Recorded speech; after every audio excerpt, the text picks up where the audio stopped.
22절 제가 먼저 읽도록 하겠습니다. 사무엘이 사울과 그의 사환을 인도하여 객실로 들어가서 청한 자 중 상석에 앉게 하였는데 객은 30명 가량이었더라. 사무엘이 요리인에게 이르되 내가 내게 주며 내게 두라고 말한 그 부분을 가져오라. 다 함께 읽겠습니다. 요리인이 넓적다리와 그것에 붙은 것을 가져다가 사울 앞에 놓는지라. 사무엘이 이르되 보라, 이는 두었던 것이니 내 앞에 놓고 먹으라. 내가 백성을 청할 때부터 너를 위하여 이것을 두고 이때를 기다리게 하였느니라. 그날에 사울이 사무엘과 함께 먹으니라. 아멘. 하나님 우리 아버지와 주 예수 그리스도께서 내려주시는 은혜와 평화가 여러분에게 있기를 빕니다. 아멘.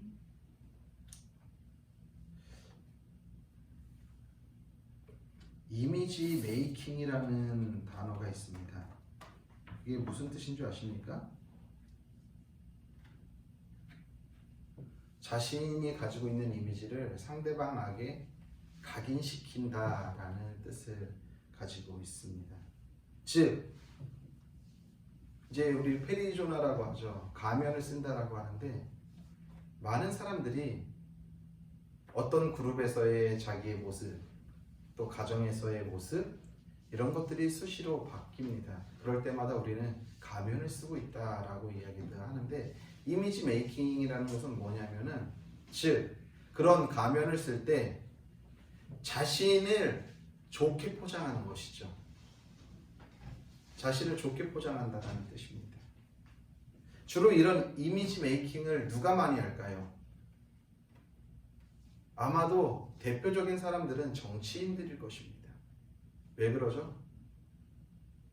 뭐 5년에 한 번 대통령 선거가 있습니다. 우리나라 같은 경우에. 또 4년에 한 번씩 뭐가 있죠? 국회의원 선거도 있죠. 그리고 지방선거도 있습니다.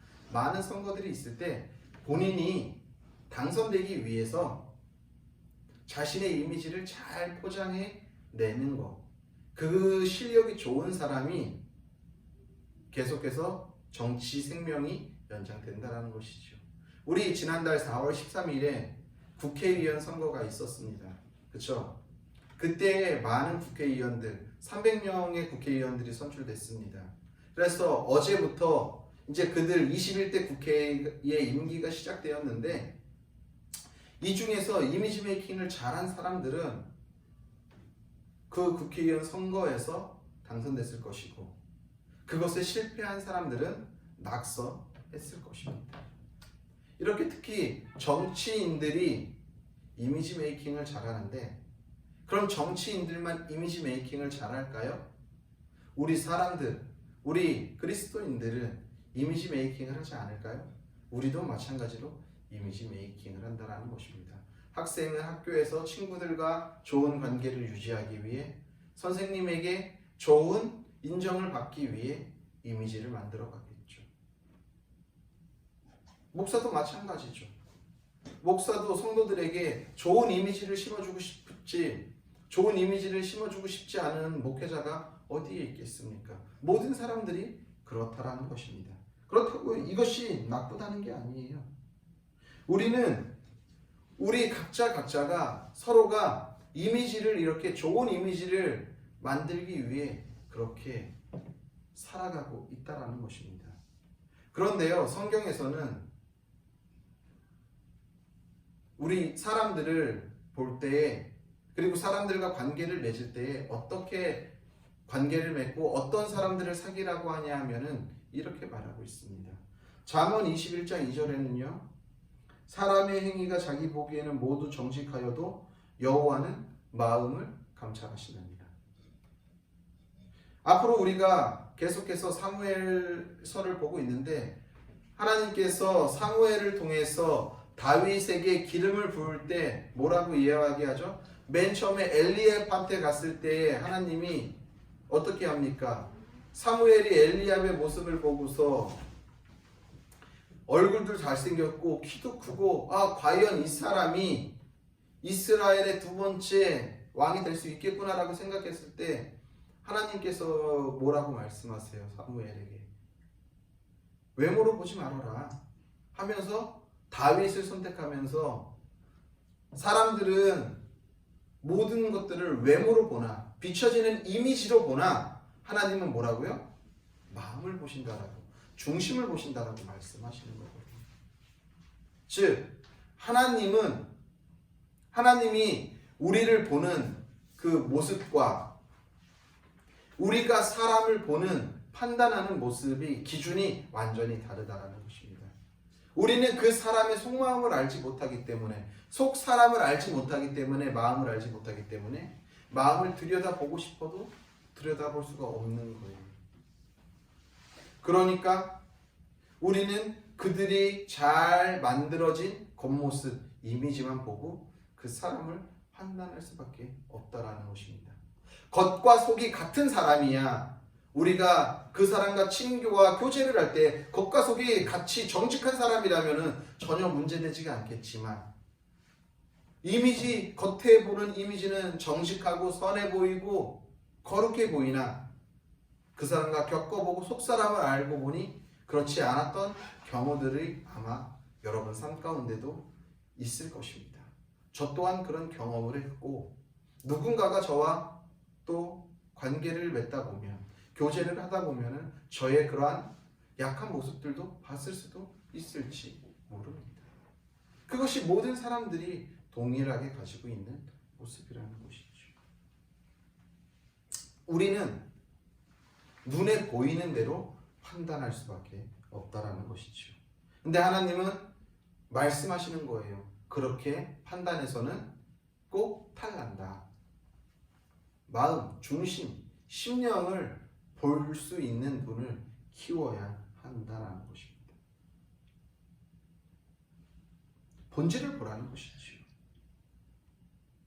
우리는요, 우리가 사람들을 이 사람 좋은 이미지를 가지고 있네 라고 이렇게 봤을 때 우리는 그것이 우리가 그 사람을 판단하는 모든 기준이 됩니다. 판단 기준이 되죠. 그렇죠? 우린 그거 가지고 좋은 사람, 나쁜 사람을 판단하게 된다는 것입니다. 그런데 그것이 얼마나 정확할까요? 우리가 그렇게 보는 것이 얼마나 정확하게 그 사람을 보고 판단할 수 있을까요? 나의 잣대가, 나의 옳은 그 기준이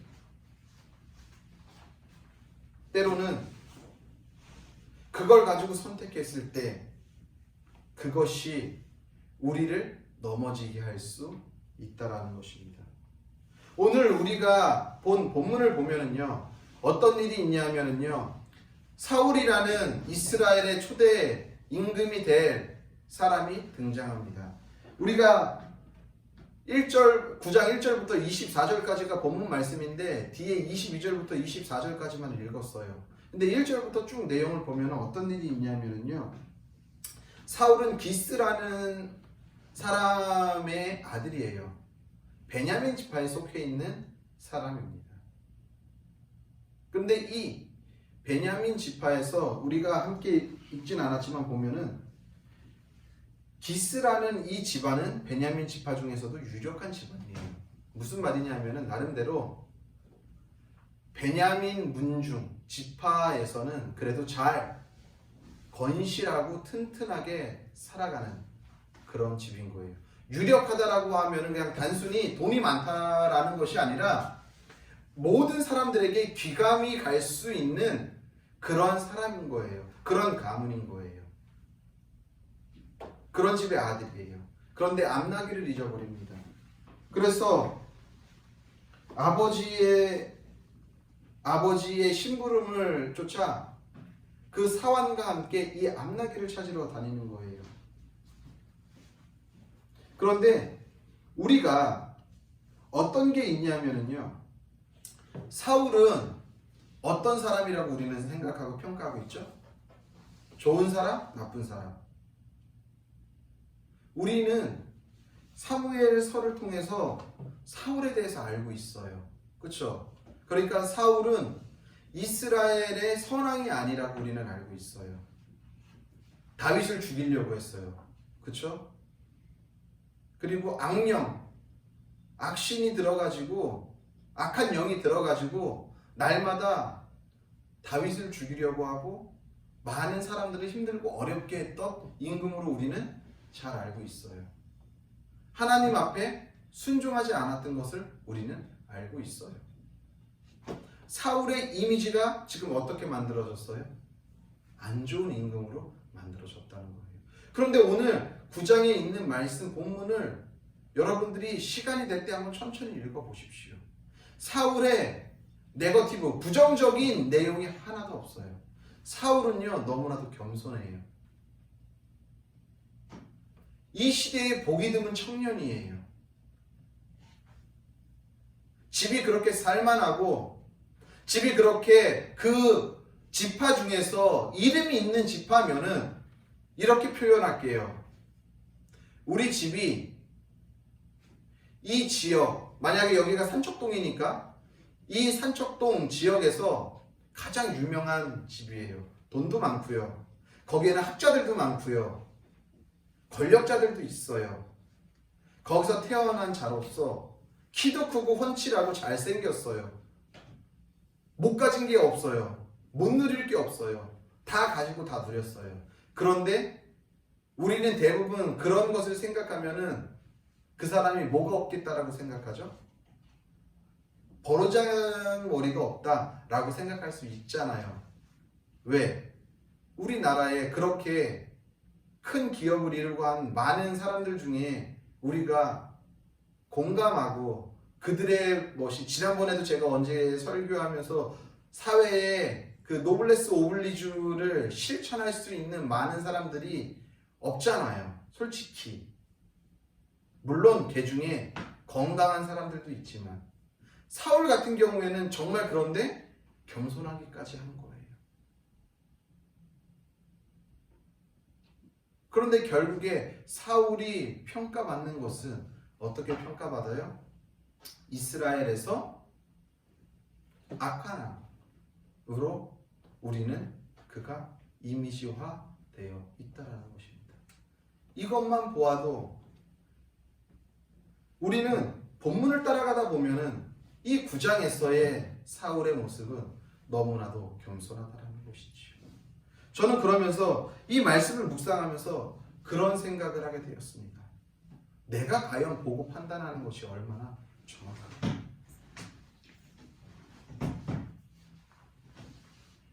그런 생각을 좀 하게 되었습니다. 나의 생각과 나의 눈과 나의 판단대로 이것들을 판단할 수 없는 거구나. 사울이 악한 왕이라고 한다면은 그럼 하나님의 선택이 실수였을까라고 했을 때 그렇지 않다라는 거예요. 왜? 적어도 하나님이 사울을 이스라엘 왕으로 선택할 그때에는 사울은 그 누구보다도 겸손했어요. 그 누구보다도 정직했고요. 그 누구보다도 하나님을 사랑하는 사람이었어요. 예의가 발라요. 자기와 함께하는 사환에 대해 존중할 줄 알아요. 자기보다 낮은 사람을 존중할 줄 아는 사람이에요. 그러면서 저는 그런 생각을 했어요. 우리가 함께 읽지 않았지만 21절을 보면은요, 이렇게 이야기를 해요. 어떤 이야기를 하냐면은요, 지금 아버지가 암나기를 잊어버려서 그것을 사환과 함께 찾으러 가는데 온 곳을 다 휘짓고 다니는 거예요. 골짜기로 들로 산으로 다 휘짓고 다니는데 그 암나기의 행방을 찾을 수가 없어요. 그러니까 사안이 함께 동행하는 시종이 뭐라고 이야기하냐면은 이 고을에 선견자가 있습니다. 예언자가 있습니다. 혹시 그 사람한테 가서 물어보면은 이 암나기의 행방을 찾을 수 있지 않겠습니까? 라고 이야기하는 거예요. 그러니까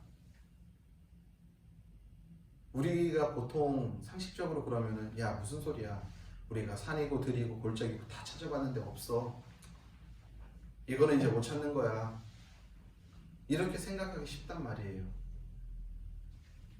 아빠에 대한 이해심이 있는 사울은 우리가 이 일이 길어지니까 아버지가 걱정할 것 같으니 이제는 포기하고 가자, 이제 그렇게 얘기했단 말이에요. 그런데 그 사환이 그렇게 이 지역에는 선견자가 있으니 그래도 한번 만나보고 가시는 게 어떻겠습니까? 라고 이야기했을 때 그냥 가도 되지만 그래 그럼 한번 만나보자 라고 이야기하는 거예요. 그러면서 하는 얘기가 근데 지금 내 수중에는 예물을 드릴 그 어떠한 것도 없는데 어떻게 하냐 라고 하니 제가 조금 돈을 가지고 있습니다, 이것으로 드리면 될 것 같습니다 라고 이야기를 하죠. 그래서 선견자를 찾아가고 거기서 사무엘을 만나는 거예요.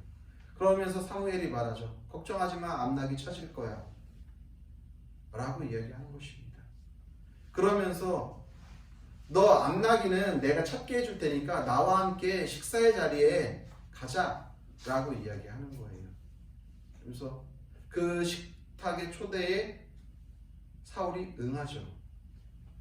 그런데 재밌는 것은 그 식탁의 초대에 응해서 갔는데 사무엘이 사울에게 어떻게 이야기합니까?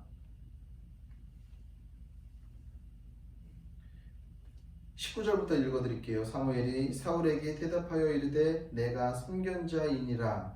너는 내 앞에서 산당으로 올라가서 너희가 오늘 나와 함께 먹을 것이요 아침에는 내가 너를 보내되 내 마음에 있는 것을 다 내게 말하리라. 이제 암나기를 찾을 것에 대해서 이야기해주고 나와 함께 식사를 하러 가자, 내가 준비를 해놨어 라고 해서 그 산당으로 지금 가자라고 하는 거예요. 그러면서 내 속마음을 너에게 다음날에 밥 먹고 하룻밤 자고서 내 속마음을 너에게 다 이야기할 거야. 이 속마음은 뭐냐면 네가 이스라엘의 왕이 될 거야 라는 것을 이제 말하겠다라는 것이죠. 그러면서 20절에 사흘 전에 잃은 내 암나기들을 염려하지 말아라. 찾았다. 온 이스라엘이 사모하는 자가 누구냐? 너와 내 아버지의 온 집이 아니냐 하는지라 라고 이야기하면서 사울이 대답하여 이르되, 그렇게 이제는 사무엘이 모든 이스라엘이 너희 집안을 그렇게 인정해주고 있어 라고 이제 이야기를 하는 거예요. 거기에 이제 더 속 깊은 뜻은 네가 이제 이스라엘의 왕이 될 거라는 것을 포함하고 있는 뜻이죠. 그러니까 사울이 그렇게 한마디로 자기의 가문에 대해서 좋게 평가해 준 거잖아요, 선견자가. 그러니까 그것에 대해서 대답을 해야 되잖아요. 그러니까 뭐라고 대답하냐면 21절에 이렇게 대답하는 거예요. 사울이 대답하여 이르되 나는 이스라엘 지파의 가장 작은 지파 베냐민 사람이 아닙니까? 맞는 말이죠. 왜? 우리가 잘 알고 있듯이 사사기 시대에 베냐민 지파는 거의 사라질 위기에 처해 있었어요. 그렇기 때문에 12지파를 따져서 볼 때에 베냐민 지파가 작은 지파인 것은 분명하죠. 맞아요. 그런데 9장 1절에 봤을 때 베냐민 지파 기스 집안의 가장 유력한 집이라고 이야기하잖아요. 베냐민 지파가 작지만 그래도 그 중에서 가장 유력한 집은 사울의 집안이었다는 거예요.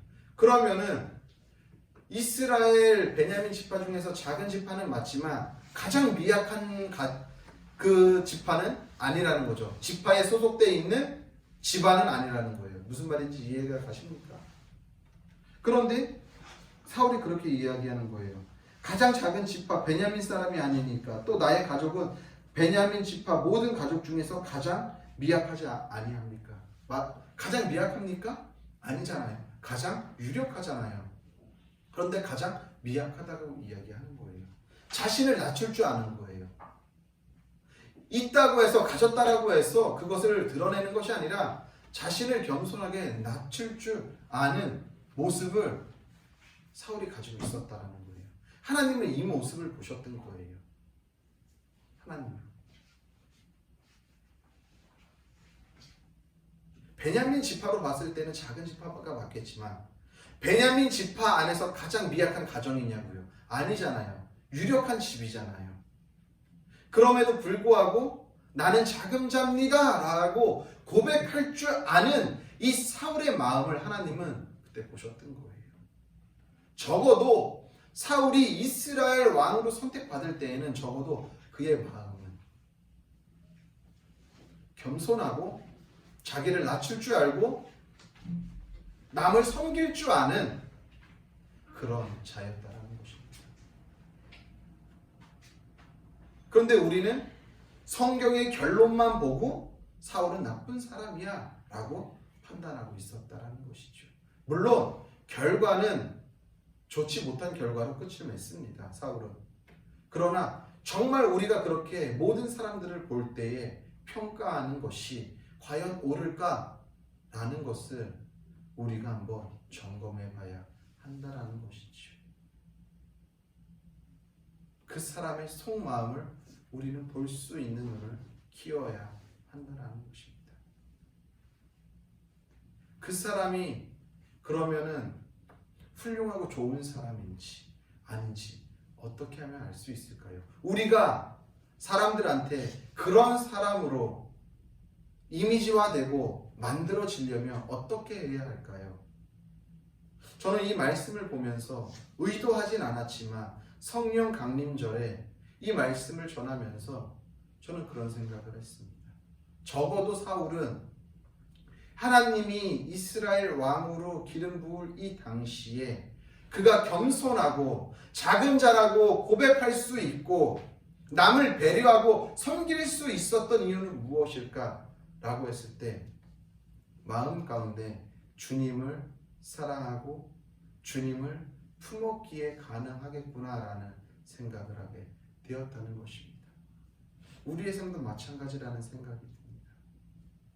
우리가 우리를 되게 좋게 거창하게 포장하려고 하기보다는 내 안에 살아계시고 역사하시는 그 주님을 바라보고 그 분과 함께 살아가는 삶을 살아가다 보면 내가 나의 이미지를 잘 포장하려고 하지 않아도 주님께서 그렇게 만들어 가시겠구나 라는 생각을 하게 되었습니다. 나의 잘남, 나의 뛰어남, 나의 능력이 아니라 주님, 저는 그 어느 누구보다도 가장 미약한 자입니다. 가장 연약한 자입니다. 그러니까 내 안에 계신 그 주님, 그 주님의 도우심이 없이는 그 주님이 나와 함께 하시지 않으면 나는 그 어떤 것도 할 수 없는 존재이기에 주님 나와 함께하여 주옵소서라는 이 고백을 통해 날마다 그렇게 겸손하게 살아간다면 사울과 같이 살았다면 주님이 그 중심을 통해 우리의 겉모습까지도 아름답게 변화시키겠다라는 생각을 하게 되었다는 것입니다. 예전에 제가 어느 목사님이 쓴 칼럼을 읽을 때 그 목사님이 그런 말씀을 하시더라고요. 이분은 대형교회 담임을 하고 계십니다. 많은 부목사님들이 있어요. 그러다 보니까 매 주마다 매 달마다 많은 행사들이 교회에 있어요. 그런데 담임 목사 혼자로 이 일들을 기획하고 행정을 해나갈 수가 없잖아요. 그러니까 많은 부교역자들이 함께 연합하고 행정을 해나가는 거예요. 기획해 가는 거예요. 그런데요, 여러 명의 목사들이 있지만 목사님들이 다 스타일이 다를 것 아니에요. 기획 능력, 행정 능력이 다 다르단 말이에요. 그런데 어느 목사님은 번번이 기획하고 행정하는데 좋은 결과가 나오지 않는 거예요. 근데 또 어떤 목사님은 항상 할 때마다 소위 말해서 대박이 나는 거예요. 그러면 우리가 볼 때에 대박 나는 목사님을 보면은 저 사람 참 잘한다라고 우리는 이야기할 수 있을 거예요. 그렇죠? 그리고 열심히 했으나 준비했으나 그게 그 기대에 못 미치는 사람은 안타깝다라고 생각하면서 저 사람은 실력이 안 되네 라고 생각할지도 몰라요. 근데 이 목사님이, 담임 목사님이 뭐라고 이야기했냐면요, 매번 번번이 실패하고 좋은 결과를 얻지 못하는 목사님에 대해서는 걱정하지 않는데요, 그런데 잘 나가고 기획을 잘해가지고 좋은 성과를 내는 이 목사님에 대한 걱정이 있다는 거예요. 그 이유가 뭔 줄 아십니까? 번번이 실패하고 좋은 성과를 얻지 못하는 목사님은 그 준비하는 과정이 미련해 보이고 힘들지만 정말 하나님의 마음을 가지고 준비를 하는 것을 보았다는 거예요. 담임 목사님이. 그런데 기획력이 뛰어나서 좋은 성과를 얻었던 이 목사님은 하나님의 일을 한다고 하지만 거기에 자신의 능력과 세상적인 방법들이 많이 동원된다라는 것이죠. 그러니까 좋은 결과는 만들어지는 거예요. 그런데 이 담임 목사님 입장에서 봤을 때 오히려 후자의 목사님이 더 우려된다라는 거예요. 좋은 결과들은 없지만. 저는 그 이야기를 들으면서 아, 그렇구나. 세상 사람들은 결과를 보고 그 사람을 평가하고 그 사람의 이미지를 만들지만 우리 그리스도인들도 동일하게 그 결과 때문에 그 사람을 평가하는 것이 아니라 이 사람이 어떻게 살아왔는지에 대한 그 생각, 그 사람이 정말 진실하게 살아왔는가에 대한 고민을 해야 되는구나 라는 생각을 하게 되었습니다. 물론 우리가 세상 사람들한테 평가받을 수도 있지만 결국에 우리가 평가받는 것은 하나님 앞에 평가받는 것이잖아요. 하나님 앞에 섰을 때 하나님이 뭐라고 우리를 평가할지는 내가 어떻게 살아왔고 어떻게 걸어왔는지가 하나님 앞에서 평가받는다라는 생각을 하게 되었습니다. 제일 사울에 대해 안타까웠던 것은 처음에 하나님이 부르심의 그 응답을 꾸준히 낙심되고 힘들 때에도 포기하지 않고 그것을 잘 유지하면서 하나님 앞에까지 갔다고 한다면 아마 사울도 이스라엘에 있어서 다윗 왕 못지않는 좋은 왕으로 기억에 남을지 모르겠습니다. 그러나 그 중심이 흐트러지고 잃어버리는 순간 사울의 역사는 흑역사로 바뀌었다는 것이지요. 그러니까 하나님이 중심을 보신다라고 계속해서 말씀하시는 거예요. 이 중심에 무엇이 자리 잡고 있는지, 우리 중심에 성령님이 함께하고 있는지, 성령님과 함께 동행하고 있는지 우리가 이것을 기억해야 한다는 것입니다. 제가 룻기를 설교하면서 그런 설교를 했어요. 룻이 나오미를 붙쫓았다라고 표현을 하면서 이 붙쫓았다라는 것은 성령 충만하다라는 뜻과 일맥상통한다라고 했습니다. 붙쫓았다라는 것은 피부에 있는 이 살과 뼈가 딱 붙어가지고 그 어떠한 자그마한 틈새 공간이 없는 것과 같이 성령 충만하다라는 것은 내가 하나님과 함께 붙어가지고 그 사이에 그 공간이 전혀 생기지 않는 것을 성령 충만하다라고 이야기한다라고 했습니다. 하나님과 나와의 관계가 멀어지면 멀어질수록 공간이 생기면 생길수록 거기에 세상의 것들이 침투하게 되다 보면은 하나님과의 거리는 멀어지고 성령 충만한 삶을 살 수가 없는 거예요. 성령 강림절에 하나님께서 예수님께서 죽으시고 승천하시고 우리들에게 성령을 보내주셔서 이 세상에서 우리를 거룩하게 살아갈 수 있게끔 한 이 절기에 사울이 처음에 하나님 앞에 고백했던 나는 작은 자입니다. 가장 미약한 자입니다. 이런 고백과 같이 우리의 삶 가운데 이런 고백을 통해 성령님과 동행하지 않으면은 우리의 이미지는 우리의 모습은 지금은 사람들에게 좋은 이미지로 비칠지 모르지만 나중에도 정말 그 이미지가 좋게 평가받을 수 있을지는 물음표입니다. 세상 사람들은 자기의 이미지를 세상 사람들에게 좋게 만들기 위해 가진 수단과 노력을 하지요.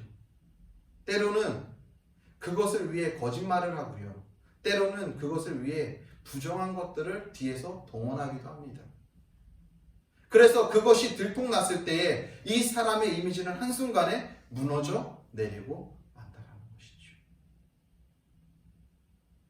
우리 그리스도인들은 그런 것이 아니라 오늘도 가장 겸손한 자로, 가장 낮은 자로, 가장 섬기는 자리에 있어 우리 안에 계신 그 성령님과 하나 되어 우리의 삶 가운데 걸어가며 지금 이미지가 때로는 좋은 이미지가 아니라 할지라도 그것이 회복되어져서 정말 그 사람 진국이야 라고 평가받게 될 것입니다.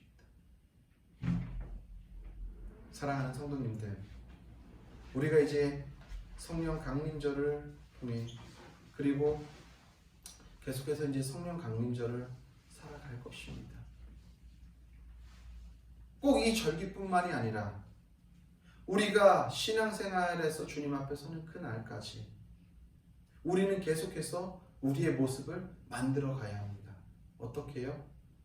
세상의 방법과 논리대로가 아니라 하나님이 기뻐하시고 하나님이 원하시는 방법대로 우리의 중심을 변화시키면서 하나님이 원하는 중심으로 변화시키면서 오늘도 우리에게 주신 그 성령님과 함께 아름다운 동행을 이루며 나아가야 할 것입니다. 그럴 때 우리가 먼저 그 앞에 고백해야 할 것, 주님, 저는 아무것도 할 수 없는 존재입니다. 가장 미약합니다. 가장 작은 자입니다. 가장 연약한 자입니다.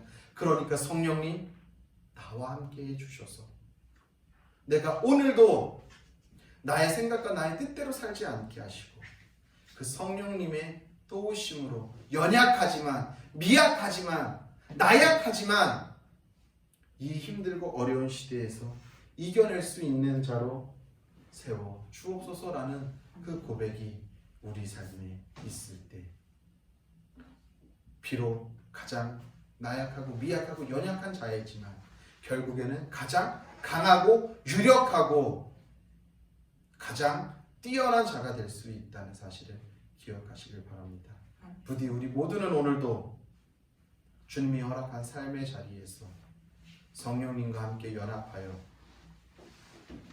거룩한 삶을 하나씩 하나씩 만들어가 주님이 기뻐하시는 자로 쓰임받는 성도님들의 삶이 되시기를 예수님의 이름으로 간절히 소원합니다. 아멘. 우리 다 함께 이 시간 기도하도록 하겠습니다. 주님, 그렇습니다. 우리의 모습과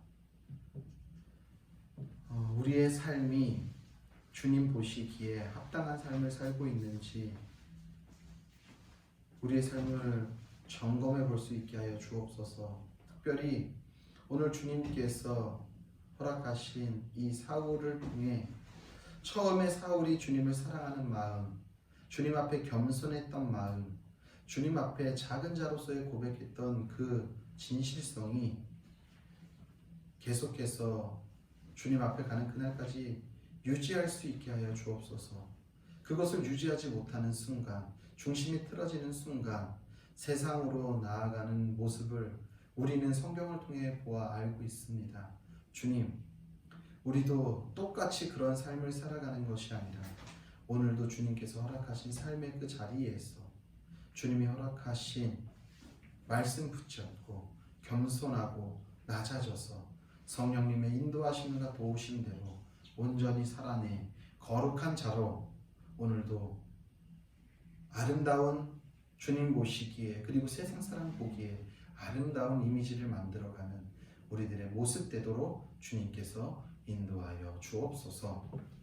이제는 우리를 위하여서 십자가에 달려 죽으신 예수 그리스도의 은혜와 그의 아들을 십자가에 아낌없이 내어주신 하나님 아버지의 영원하신 사랑과 성령의 교통하심과 위로하심과 역사하심이 오늘도 작은 자로 가장 미약한 자로 살지만 그 안에서 성령님과 동행함으로 인해 주님 앞에 기쁨이 되기로 결단한 성도들 머리 위에와 그들의 가정과 섬기는 교회와 그리고 이 나라와 민족 위에 이제로부터 영원히 함께 계시기를 간절히 축원하옵나이다. 아멘.